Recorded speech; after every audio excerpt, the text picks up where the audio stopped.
Hi, my name is Roy Collin and welcome to the show. I've also got 5 podcasts, the Awakening podcast, exposing fraud and corruption, but with solutions, the Crypto podcast, talking about all things blockchain, NFTs, crypto, the Meditation podcast, talking about all different types of meditation, but there's also meditations there from 1 minute to 2 hours. And the other one's the Learn Polish podcast. So if you're interested in learning Polish, you can do that. And the other one is Speaking with Roy Collin. And I just have guests from around the world talking about either public speaking or also about their book or just general life in general. And you'll find everything on bio.link/podcaster. I'm also a podcasting coach. And you see the QR code there, and it's also on my link as well. And if you're interested in actually going on some podcast shows, I'm helping people doing that.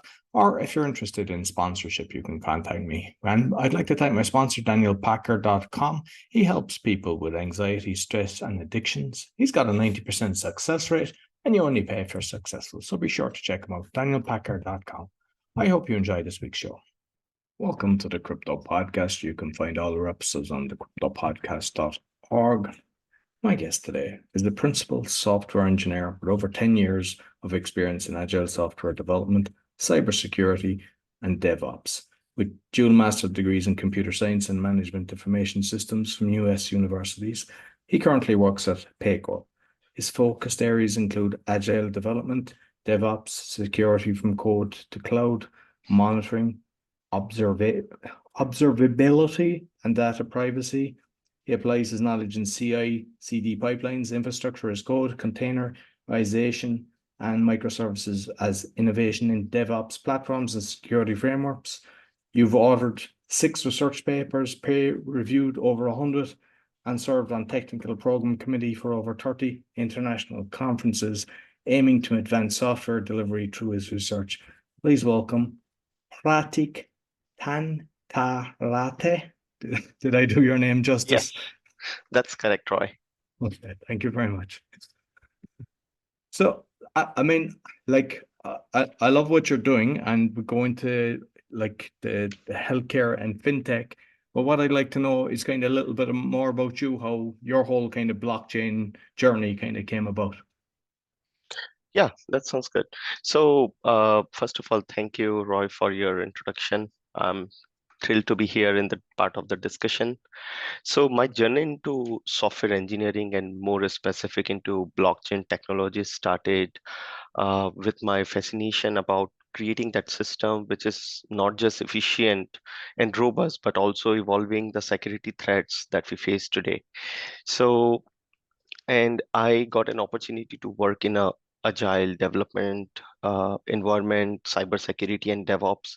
So, I realized while we are making this, rapid and advancement in this technology and in the software delivery, like security and privacy aspect is also an important part, which kind of struggle to keep up.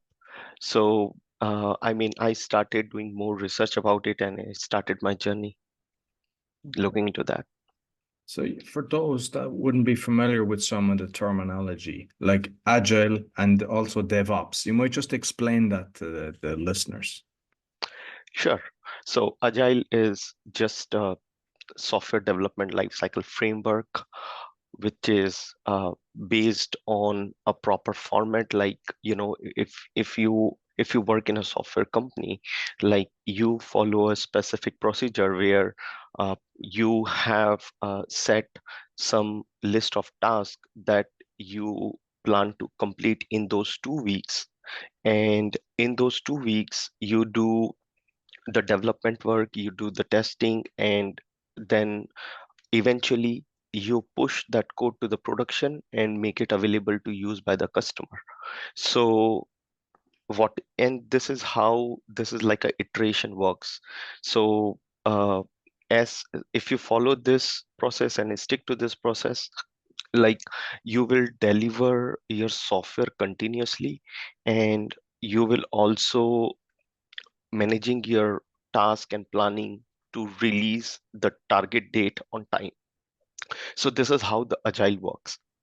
And the way DevOps is nothing but dev operations. So the way DevOps works is like by doing this software delivery process, you need a lot of tools and continuous integration and continuous delivery pipeline, which is kind of configured by the DevOps. So this both the things going hand in hand together, and this is how we ship the software faster. Okay. So, like, before we touch on the healthcare, like, because I know that I've seen it in some of the stuff when I was doing research on it, and like the different AIs. So, like, everyone's familiar with the GPT, but I've seen you've like Cloud, Midjourney, and is it Yeah. Car Pilot or so? So, like, you might just kind of touch on them because I wasn't familiar with Cloud and the other ones. Yeah, sure. So I mean, there are so many softwares in the market right now. Like we have Cloud A, we have GitHub Copilot, we have ChatGPT, of course, like everyone familiar about that. So, but I'm particularly excited about the potential of integrating AI and machine learning, uh, you know, into this kind of GPT environment that we have. And like today, like we are going to discuss about the blockchain, and we can create like more dynamic things using combination of both AI and ML. And this is where the future is headed right now. So actually, currently, like I am committed to contributing this evolution more into this field with my research and profession work that I'm doing right now.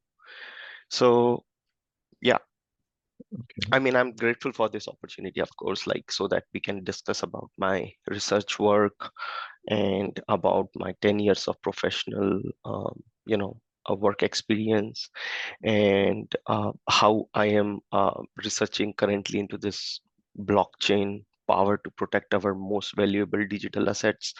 So I look forward to this insightful discussion. I suppose let's go with the zero trust block because I mean like it's kind of that's connected with the healthcare really, yeah. That hmm Yes, definitely. So, zero trust block is one of the topic which is very, which I spend a lot of time, researching about this because, and I have written a couple of papers on that.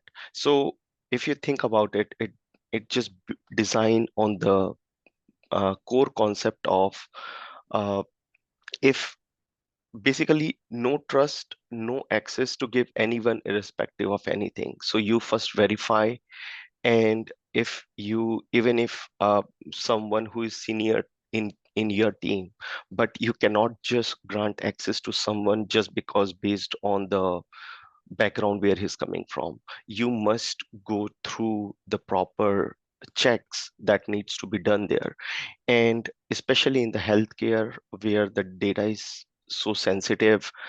And I work for Paycor, and like here my domain is human resource management. So these two domains are very close to my professional experience because earlier I worked in healthcare for like 8 years. I was working with United Healthcare.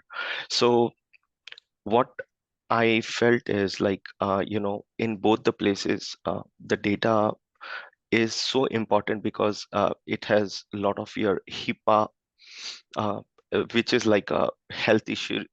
It is like a, just in simple terms, I would say it's like a, um, you call it as personal identifiable information like SSN and account numbers that it all has. So it is very important to provide the security for those. And zero trust block, it mainly uses the blockchain technology, which will just offer to secure this data uh, at at the very best level is possible based on the technology we are leveraging today. And for example, like if you look for the healthcare data, like we have the patient records, right? So which we need the robust security so that it cannot be just authorized or it cannot be exposed to the public. So we zero trust block basically avoids a lot of breaches and fraud that will be possible if any cyber attack happens. So this is how this framework works. With like if we look at the healthcare, because I find it a fascinating industry that, and I've like talked a lot on subjects in my other podcasts as well. There's a lot of kind of corruption, unfortunately, in that industry. So with kind of full traceability as well, if we kind of look at it that way with the blockchain, there's like, for example, there's one guest that I had, and they administrated a drug that was death, killed his daughter, and you have to go through a whole court case and everything. But with this, it's black and white. It's like you would see that this was done. Would I be correct in thinking that like you full traceability when it's done this way? Plus, if you have systems in place, it should highlight that this shouldn't be done. If somebody is trying to administrate the wrong drug or things like that, is it getting to that level that, for example, if somebody is administrating a drug that's supposed to be just for like 24 hours, but they're on the fifth day of doing it, that it could actually highlight it. Whereas instead of using the Octor, which unfortunately some of them are on 24-hour shifts, which I could never understand. But is it getting to that level? Is it able to do that? Yes, certainly. So basically, this whatever you just said, this is the novel concept of the security operations, and that we call the DevSecOps, which is like Dev Security Operations. So basically, this technology overall promote a proactive and dynamic approach to the security, and by continuously analyzing the way you said, like transaction patterns or user behavior, it identifies like the anomaly which may indicate that there is a possibility of the security threat which could escalate. So I mean, using the combination of AI and ML, it basically helps you to improve the decision making more significantly. Like it basically improves the overall decision making capability, and it's definitely like it's a fascinating area right now. Like we everyone is just talking about AI and machine learning, and every company here and there they're spending billions of dollars, um, you know, uh, to research on that, because it is definitely a future. It will be a future, and in my specific area, like even I have put a lot of focus on um, kind of security, because AI and ML combination is very powerful, but it could be dangerous if it could be used other way around, right? Because so yeah, I mean, I'm exciting about the future. And like with, say, even the chat GPT and any AI, it's kind of down to the limitations and the programming that do it. And in one way, I get that. I understand that because you don't want somebody to ask, how can I create something that's going to kill people and stuff like that. That's understandable. But at the same time, unfortunately, a lot of the bigger companies, organizations, massive corporations, and I know you refer to the same as I do, the bad boys, like hmm they have all the funding going into this. And how do we know, or how do we protect the individual when the person funding it isn't doing it from a place of the betterment of humanity? Yeah, I mean, I see your point. So basically, here I would say smart contacts, which will automate this access control and consent protocol. I think this is what all come into picture. Like, you have whenever all these companies, like if you sign up for something, it should be consent-based data sharing, right? So whenever you you're giving consent about that, okay, you are okay to share that data, then it will not haunt you. But uh, just take a example of the bigger companies, like I talked about, like in the healthcare we have patient records, or like in the human resource management, like HR companies, we have employee information data, like their personal data. So the data owner retain the explicit control over the access of those data, and providing all the precedented security and privacy. So this is the only way I think that we can deal with this situation. And with kind of, unfortunately, the whole medical industry was created over 100 years ago to push out all the alternatives. Right. And they're in control of all the hospitals and the whole organization, unfortunately. And if we look at even a lot of the natural remedies, which there's a load, the drugs that they create are based on the frequencies and that, but you've got all the chemical toxins. Is there like can we actually have a system that will create to let people to know the best healthcare for them rather than relying on the hospital? Because like I'll just Yeah. explain, like I know in America the prices are scandalous. Like people are paying $800 for an IV bag when you can get it for $1 somewhere else in other parts of the world. And there's people going bankrupt because of healthcare. And Mhm. the reality is there's a load of natural remedies, and I think if we can have a healthcare system based on AI, which is kind of validated by the individuals that are confirming it, so then that way, then it's not people lying or chasing it, or it's just follow the dollar, that Yeah. we have a system. So can we see that kind of happening in the next kind of 5 years? Yes, I think so, because see, like when we are integrating this artificial intelligence and machine learning, in a new perspective where it just provide the robust security and privacy. It also enables that you said about the real-time data monitoring and protection. So person who like the bad character who has been doing all of that, it can be monitored and this process can be streamlined. So, and when it comes to any sensitive information such as payroll data, like in the human relationship, sorry, HCM, human capital management domain, or in healthcare domain, like we have a lot of payroll data, personal information, patient data, and all of this data can be safeguarded against those unauthorized access and cyber attacks. And secondly, when we do this automation, which will reach to the compliance management, and they have to follow some standard procedure, which will make sure to protect this data and which always align with the legal and regulatory requirements. And there should be no compromise in that, because this only not mitigate risk, but it also foster a culture of accountability and trust within the organization.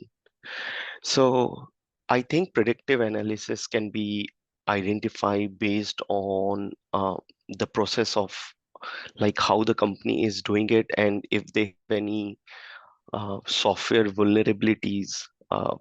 Vulnerabilities is nothing but like if you're uh, exposed to, if you're exposing your weakness, uh, then this will become the problematic, and this will ensure the continuous protection of the employee data and build a culture of trust and security within the company. And this is how you attract the new customer, like if you're part of any company. So that's my thought process on that. And like with kind of, you're talking about the protection, but like say the cyber attacks, because that Hmm. kind of usually tell us through television what's coming. And I forget the name of the movie, but it was like all the cars are driving on their own and everything. And we're seeing the phones being shut down, and we're seeing energy issues. And like, is it a case of the evil boys are creating their version of AI, and you have like say 95% of the population, because most people are good at heart and they just want to, they don't want to create harm and everything, and you have another side that's trying to create better versions, and it's a case of who creates the best version? Or is it that you have an AI and you just constantly have to have it, that it's being backed up in so many locations, and you have monitoring, and it's just continuous improvement to track when there is an attack and to see, okay, we've got this, and it's never affecting the whole kind of system that you're using? Yeah, and I think this is exactly where zero trust block architecture is built around, just to protect that data. So, you know, as I said, first and foremost thing that every company they should do is they should create uh, some architecture around the security. Whatever you said, that everything is possible, because if if companies trying to do something good, for example, like if they're trying to good in terms of AI ML uh, area, there are always a bad guys out there who will try to break your system and try to steal the data, right? So, but I mean, as I said earlier, also every company, or they should at least set up some architecture which will be based on the zero trust block, which is like never trust anyone and always verify. That's the basic principle. And only this will be the gatekeeper which will guaranteeing that only authenticated parties can access or add data or maintaining or manipulating any strict integrity confidential standard. So, you know, this is how this can be solutionized. That's what I feel. Okay. And like, because I remember the IBM Watson was kind of, I believe, was going to be for healthcare as well. Is there a system that, because, for example, right, with the, I call it the poison dart because I don't want it to be removed, but you know what I mean on that. And like when there's adverse reactions and stuff like that, there's the VAERS report, there's different things, but it's so complex and it's orchestrated because it's controlled by the wrong people that they reckon that like even 1% of the information that's going through is actually gets through. Whereas if this was able to be done on kind of the blockchain, it would be that it's seen immediately. And yeah, maybe other doctors or some specialists have to validate it, but it can't be hidden. And like and that happens with a load of different drugs and things like that. I presume that can be all organized as well. Yes, definitely. So, I mean, if you're looking ahead the future of AI, uh, it will definitely set a new tone to redefine the cybersecurity, and this will be in all the sectors, but I am more focused on healthcare and HRM, which is like a human resource management.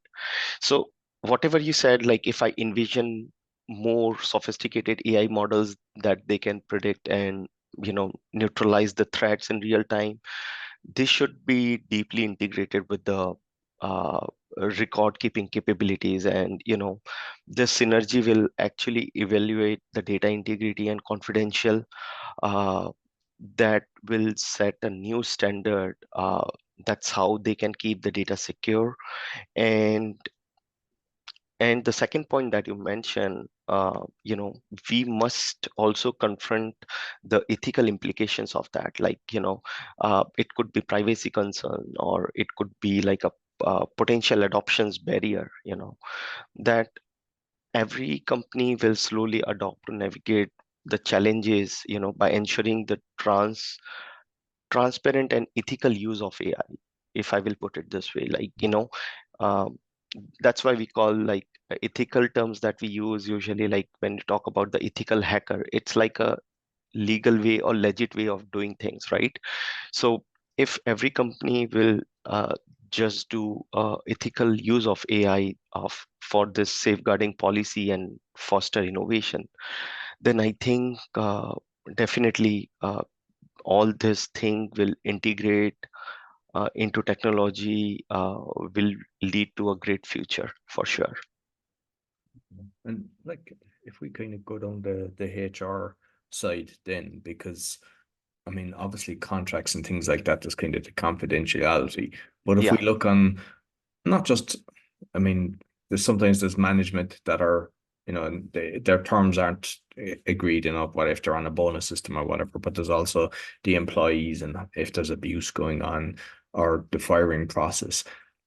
When you create this in a way that, like if we look at, say, somebody that's been fired because they've been abusive, like if we had a system in place that they can't just hide that, because what I've noticed, and it's I kind of I'm hoping in this whole kind of transparency, if we look at say construction as well, because I know HR, but if because we're looking at people at the end of the day, we're looking at people and what they're doing and if they're doing the things right. Obviously, there's the contract side of things, but if we even kind of incorporate that into say construction companies and everything, Right. there's so many people that are ripped off because of these people.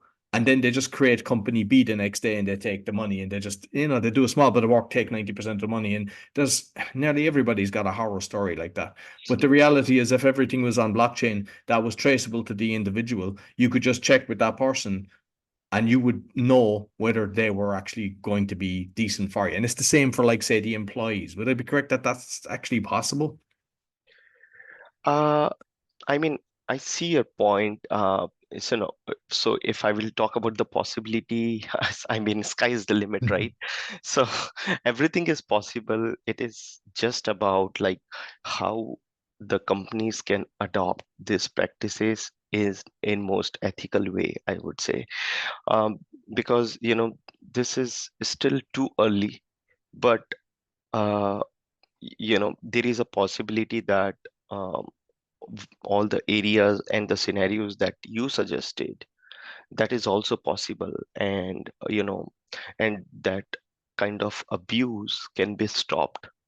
But my vision is one of the seamless and maybe where the blockchain and the AI will secure data, and this will make it more accessible and usable for the legitimate purposes. So I mean, if I talk about the healthcare, like, right, we translate this patient data, uh, you know, which is not really, which should be shared among the authorized users or providers only, because uh, this healthcare companies work a lot with the providers, like different providers here. We have like Aetna, Cigna, and all of that, right? So they uh, if they want to secure that data, like they have to ensure that uh, they are authorizing the correct providers, and this will enhance the quality of the care delivery, and this will kind of improve the customer satisfaction as well. And then only will company, if uh, if the end user will believe in your system that like you have a good history of retaining a data and no security data breach or anything, your company will grow. And because in today's world, especially in AI ML, everyone is just talking about the security, how you can secure data. It's about, even I get scared, like, because it's not just about the healthcare and payroll. Just think about social network, right? We use uh, so many different apps, and when you sign up for those apps, like it just asks you to allow and you give your consent, but you don't know behind the scenes like what they are doing with that data, right? And it's crazy. But when it comes to healthcare and payroll, it's very set of a standard that we need to follow. You cannot just authorize anyone to access the data. So this overall, like, this security will be the next big thing that I envision, because uh, you know currently the way this AI ML is expanding, no one is really talking about the security, but behind the scenes, they are smart because they are training the data. And how they train the data? By taking your data. So eventually we need to see like how we can stop sharing that data and how we can stop providing that data. And even if you're providing it, it should be in a legitimate way, if that makes sense. Yes, of course. And, like, just curious how you've kind of just simplified this, because if we look at even just say, crypto, Yeah. there's so many people are confused about it. When you're talking about wallets and everything, it's like they're bamboozled. And it's easy when somebody sits down with you and takes you through the whole process. And I think that's the easiest way of learning. But if we look at, say, in the healthcare industry, depending on age and everything, not everybody is tech savvy. How can this be done in such a way that it's not limiting to the newer generation? That, like, have you thought of that, or how will it be done that everyone will be able to use it? Uh, I think it all depends, to be honest, like how we want to use it. But if you ask about my vision, you know, in this innovative technology, this will empower the complete, it will be a new revolution in the technological area, I would say. So ethical implications, privacy concerns, and potential adoptions. So if we navigate through these challenges, and if we know how we can safeguard the privacy, I think we can figure out the solution for that. But that's just my view. Okay.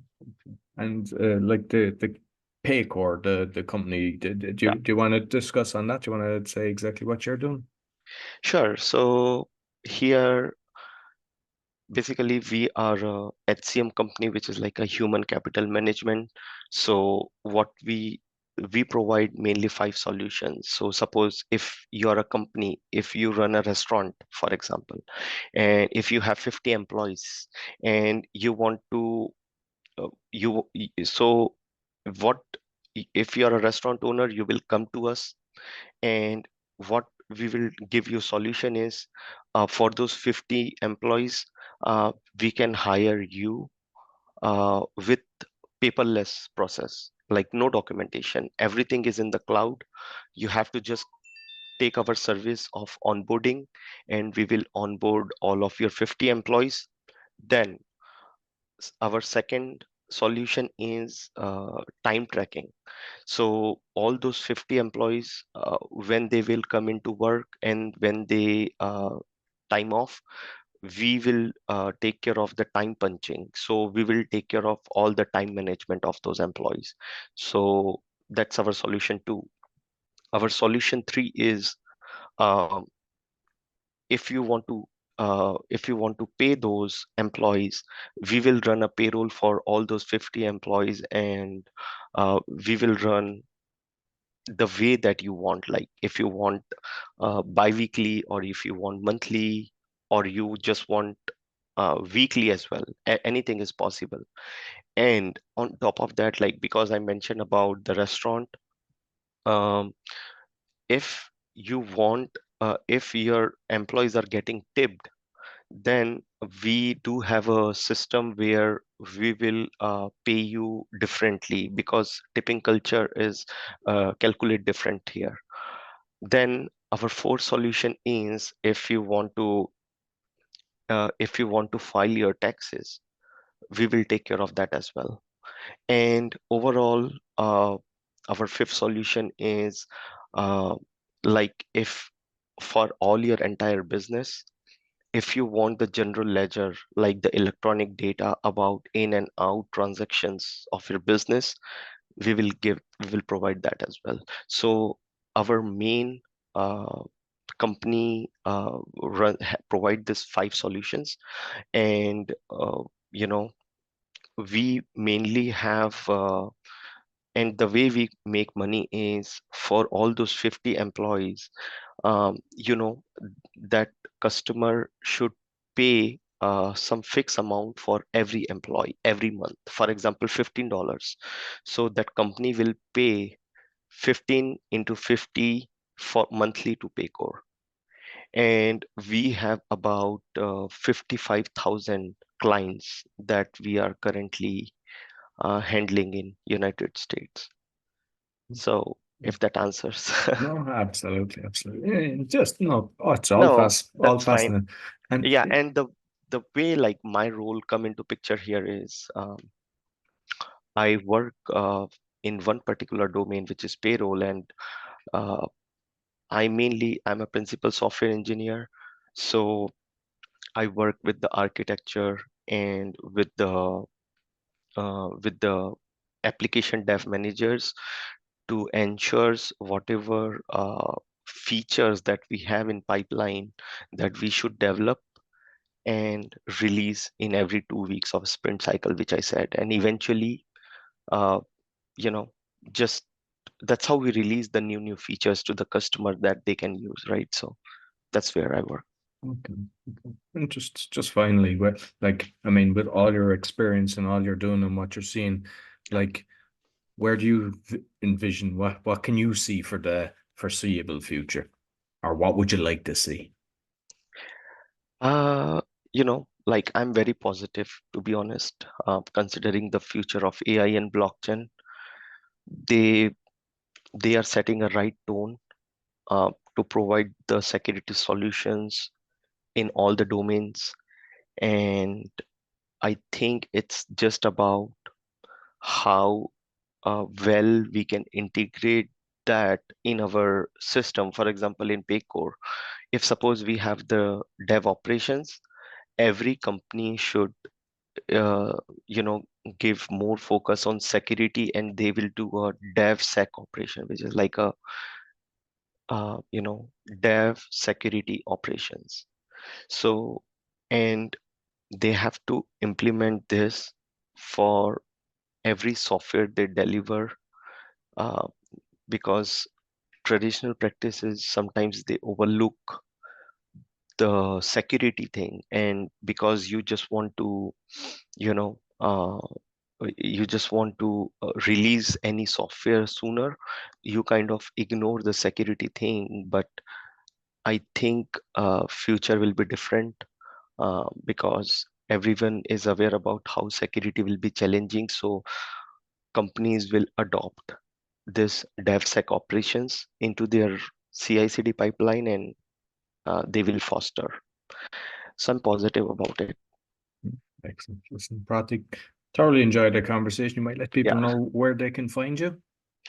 sure. So I am on LinkedIn. You can search with my name, and I'm mostly. I think LinkedIn is the best place, to be honest. And yeah, and it's my pleasure as well, Roy, to be the part of this impactful discussions that we have about security solutions, and how we can inspire more people, like about and explore, share our thoughts about the innovation and how we can adopt the security in the critical area. So it's nice conversation. Yeah, excellent. And I'll make sure I'll put your LinkedIn both on the show notes for the audio and the video. Yeah, So thank you very much. sounds good. Yeah. So that's all for the Crypto Podcast. You'll find all our episodes on cryptopodcast.org. Until next week, take care. Well, I hope you enjoyed this week's episode. Be sure to give us a thumbs up, 5-star rating, and share with your friends. And you'll find all my shows with the QR code or bio.link/podcaster, as well as my podcast coaching. And I'd like to thank my sponsor, DanielPacker.com, helping people with anxiety, stress, and addictions. He's got a 90% success rate, and you only pay if you're successful. Also, if you'd like to go on a podcasting tour, I can help you do that. And if you're interested in sponsorship, you can contact me on my bio.link/podcaster. Until next week, take care.